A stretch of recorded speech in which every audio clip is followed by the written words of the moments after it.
What's up, y'all? It's Justin, Mr. CMB. I'm back with another video. Shout out to everybody who's liking, subscribing, and sharing the channel. Look, I'm gonna make this video real quick because I gotta go grab me something to eat. But one thing I saw this on Facebook, in a Facebook group. I'm not going to say which one, and I kind of wanted to address this, and also address this with auction properties too, specifically. So, what happens when your offer doesn't get accepted? Now, I'm gonna tailor this answer specifically to auction properties, specifically because, you know, that's what I really push. And like I said, I've done it the traditional way. I did all that, talking to sellers, been there, done that. You know, I understand how that process is. It's a little bit different. Now, if you bid on a property and it gets rejected, what you have to understand, let's say you bid and you win, but the winning gets rejected. Now, there's a few things you can do. One, it'll just go back up for auction and you track that property again and you rebid again. Sometimes, depending on the sites, it may take, you know, a few times to actually bid. For instance, Williams & Williams, sometimes you'll win on the first bid, sometimes you'll win on the 20th bid. It just depends, right?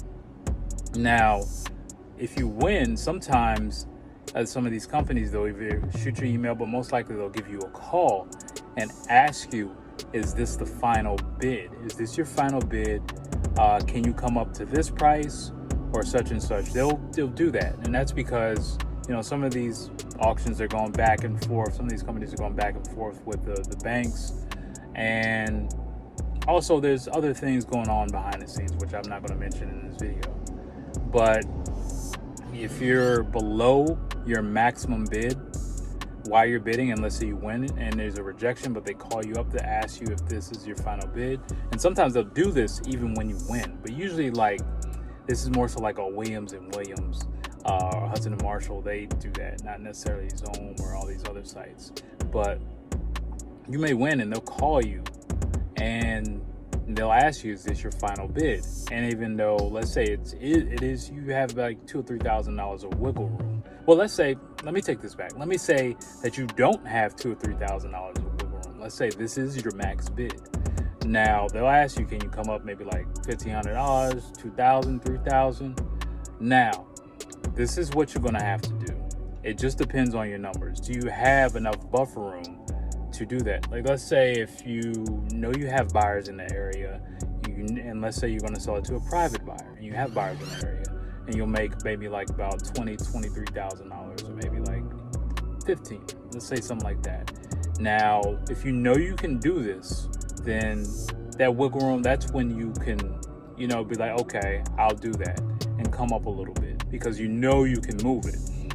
If you're in a new market and you're listing it, I would not suggest doing it, because you don't know the factors. It's your first time doing it in this market, and especially if you don't have experience doing this, it's too risky for you, right? There's a few determining factors, right?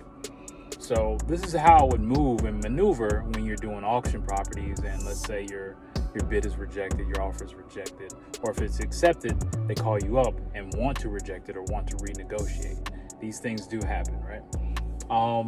So that answers that. Now, if you're just talking to like a regular seller, you can just follow up, find out why your offer wasn't accepted, or you can ask them, like, you know, well, what other options you plan on going with, because we actually want to move forward with this, you know, today, like right now, and we want to solve this problem for you right now, and put some money in your pocket right now if they will profit on that.